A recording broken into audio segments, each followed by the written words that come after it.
Everyone, আশা করি তোমরা সবাই ভালোই আছো। আমরাও আছি, এরকম চলছে। আর অনেকদিন পরে ব্লগ ভিডিও শ্যুট করছি। কেন বলতো, ব্লগ ভিডিও শ্যুট করা অনেকটাই সমস্যা হচ্ছিলো, বাড়িতে অনেকগুলো প্রবলেম দেখা দিয়েছে। তবুও আমি সব ভিডিও কিছু কিছু দিয়েছিলাম আর দিচ্ছি, কারণ ব্লগ ভিডিওটা আমি এডিট করতে পারছি না অনেক কিছু সমস্যার জন্য।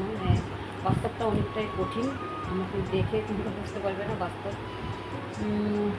ফ্যামিলির ব্যাপার একটা আছে, যে কোনো মানুষেরই, যে কোনো মহিলাই হোক আর পুরুষই হোক। আর বড় শরীরটা বেশ কিছুদিন থেকে প্রচণ্ড খারাপ চলছে। তবুও কিছু ওষুধপত্র খাওয়ানোর পরও বর্তমানে একটু ঠিক ছিল। তবুও আজকে আমি ওকে নিয়ে ডাক্তার কাছে যাবো এখন, কারণ এখনই বেজে গেছে 12টা 10। কারণ অনেকটাই লেট হয়ে গেছে, কারণ আমাদের এখানে প্রচণ্ড বৃষ্টি হচ্ছিলো, তার জন্য কাজকর্ম করতে অনেকটা লেট হয়ে যায়। আর এখন পরে মানে কী বলবো, ওষুধ খাওয়ানোর পরও কিছু হচ্ছে না। তবু নিয়ে যাচ্ছি, অনেকদিন থেকে নিয়ে যেতে চাচ্ছিলাম না, কারণ ওষুধে নিয়ে খাওয়ানো হচ্ছিলো, তো ওষুধটা কিছু কাজ করছে না। আর আমারও শরীরটা একটু খারাপ হয়ে গেছে, কারণ অনেকটাই ধকল যাচ্ছে, তার জন্য। যাই হোক, এখন রেডি হই, পরে তোমরা দেখতে পারবে। আর বাড়িতে তো অনেকই কাজ থাকে, সমস্ত কাজ করে রেডি হয়ে যাওয়া, তারপরে এতগুলো লোক, সবার খাওয়া দাওয়ার একটা ব্যাপার আছে, সব কিছু মেনটেন করে যাওয়াটাই অনেকটা অসুবিধা হয়ে যায়। তাই আমার অনেকটা লেট হয়ে গেছে। আর বাইরে আকাশটা একদম মেঘলা, বৃষ্টি হচ্ছিল, এখনও মেঘ আছে, একটু রোদ্র উঠেছে হালকা। যাই হোক, আমি রেডি হই, তারপরে তোমাদেরকে দেখাচ্ছি। যাই হোক, আমি এখন রেডি হাসপাতালে যাওয়ার জন্য। বরকে দোকানে পাঠিয়েছি, ওকে ওখান থেকে নিয়ে তারপরে চলে যাবো। আর হাসপাতালের ভিডিও আমি দেখাতে পারবো কি না জানি না, কারণ ওখানে মোবাইল অ্যালাউ নেই। তার জন্য দেখি কী প্রবলেম হচ্ছে সেটাও তোমাদেরকে বলবো, আর কী হয়েছে সেটাও বলবো, পরে বলবো। যাই হোক, আমি আগে আসি ওখান থেকে, তোমাদেরকে তারপরে কথাবার্তা বলছি, ঠিক আছে? যাই হোক, আমি এখন দোকানে এসে পড়েছি বরকে নিতে। এটা আমাদের দোকান, ওকে ভালো করে দেখাচ্ছি। আর ওকে নিয়ে তারপরে যাব হাসপাতালে। ওখানে আগে কিছু টেস্ট আছে, ওই টেস্টগুলো করবো, তারপরে কী হয়, ডাক্তার কী বলে দোকানটা তোমাদেরকে দেখাই। এই যে আমাদের দোকান, গ্রিলের দোকান। হ্যাঁ, অনেকেই দেখেছো, অনেকেই দেখো না। এটা আমাদের মেন রোড। আমাদের বাড়ি থেকে প্রায় 15 মিনিট লাগে আসতে। আমি হেঁটে এসেছি। এই যে বর বসে আছে। যাই হোক, এই যে দোকানটা তো ভালো করে দেখিয়ে দিই, গ্রিলের দোকান আমাদের যেহেতু।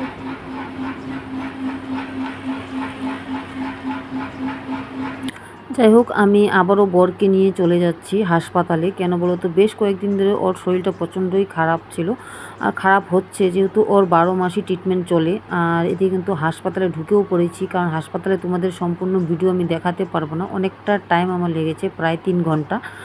আর এই 3 ঘন্টা যাবৎ আর এই যে বসে রয়েছে। আর দেখতেই পারছো, আমাদের অনেক টেস্ট দিয়েছিল, কিন্তু টেস্টটা হলো না, যেহেতু 2 দিন পরে আবার করাতে হবে, আবারও আসতে হবে।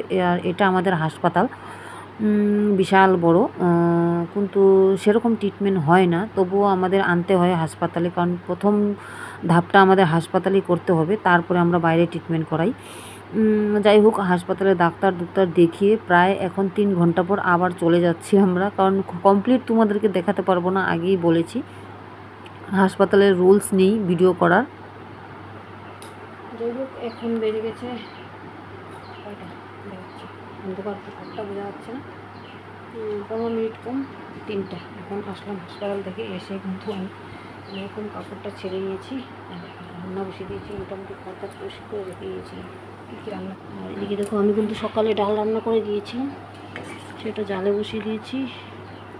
এদিকে ভাত বসিয়ে দিয়েছি, আর সব কিছু রেডি করে রেখে গেছিলাম, ওগুলো শাশুড়ি করবো, ঠিক আছে? মাছ রান্না করবো, এখন রান্না করি, শাশুড়ি তো কাজ করে সেগুলো করে নিই, তারপরে যাবো। যাই হোক, আমি হাসপাতাল থেকে আসার পরে অনেক কাজে ক্লান্ত হয়ে গেছি, আর মুখ টুক দেখতেই পাচ্ছ শুকিয়ে গেছে।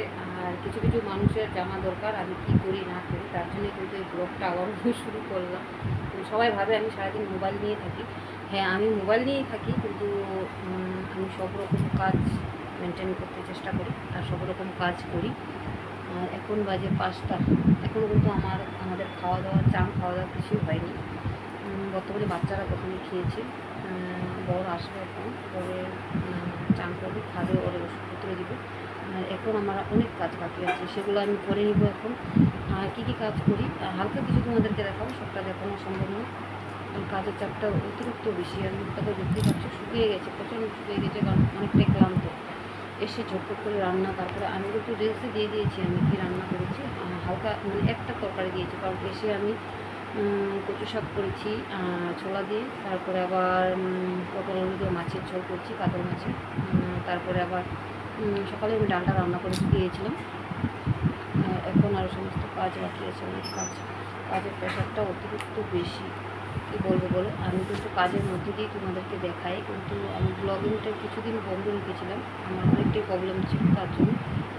এখন আবার চেষ্টা করছি করার জন্য, কিন্তু আমি ডাইরেক্ট মানে কথা বলে তোমাদের সাথে করতে চাচ্ছিলাম, কিন্তু হচ্ছে না অনেক কিছু প্রবলেমের কারণে। কিছু কিছু কথা তোমাদেরকে আমি মুখেই বলে দিচ্ছি, ঠিক আছে। আর বরের কী প্রবলেম হয়েছে সেটাও বলবো তোমাদেরকে, আস্তে ধীরে থাকুক, দেখতে পারবেন কী প্রবলেম হয়েছে। আবারও ডাক্তার কাছে নিয়ে যেতে হবে, আরও মিনিমাম 4-5 দিন যেতে হবে, ঠিক আছে। এখন রাখি, কাজগুলো করি। যাই হোক, সারাদিনে অনেকটা ক্লান্ত, কিন্তু কাজকর্ম কিন্তু থেমে থাকে না। হ্যাঁ, বাস্তবটা অনেকটাই কঠিন, অনেকেই বুঝতে পারে, অনেকেই বুঝতে পারে না। হ্যাঁ, তো অনেকেই তোমরা দূর থেকে জানো, দেখো সব কিছু, কিন্তু কেউ কেউ বুঝো, কেউ কেউ আবার বুঝো না। আর এই বাস্তবটা দেখানোর জন্যই মাঝে মাঝে আমি ব্লগটা চালিয়ে যাব, কিন্তু ব্লগটা আমার কিছুদিন থেকে বন্ধ মানে রেখেছি, কারণ বাড়িতে অনেকটাই প্রবলেম চলছিল, তাও আমি ছোটোখাটোভাবে আমি চালিয়ে যাচ্ছি। আর এখন থেকে চেষ্টা করব তোমাদেরকে আমি রেগুলার কি করি না করি সেটা দেখানোর। যাই হোক, রেগুলার না পারলেও 2-1 দিন পর পর দেখিয়ে দিব।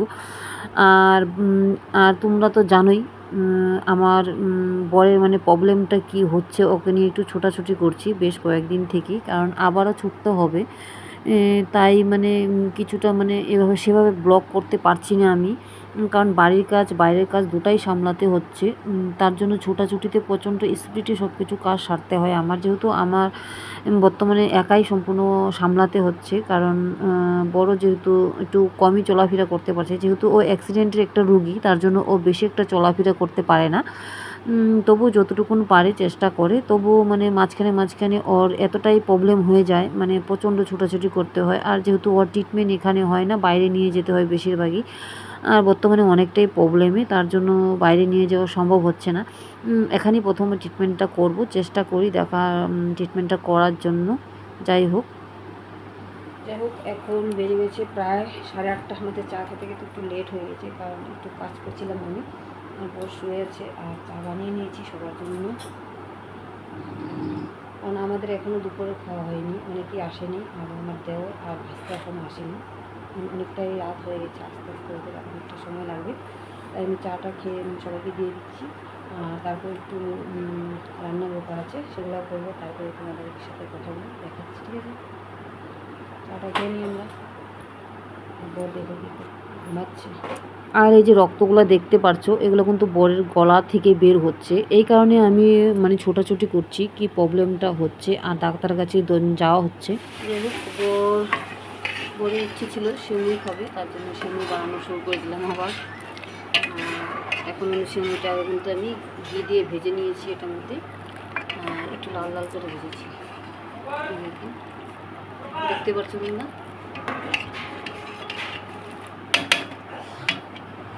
যাই হোক, এটা বানিয়ে নিই, এখন চা বানালাম, তারপরে এটা বানাই, বানিয়ে দেখো লাইটটা কিন্তু ওদিকে, তার জন্য অন্ধকার করছে। একটা বানিয়ে নিয়ে দিব আগে, তারপরে কারণ তো সবসময় সবটা চায় না খাওয়ার জিনিস, যেহেতু আজকে বললো মুরগি, তাই ভাবলাম একটু বানিয়ে দিই, যেহেতু ঘরে দুধটা ছিল তার জন্য।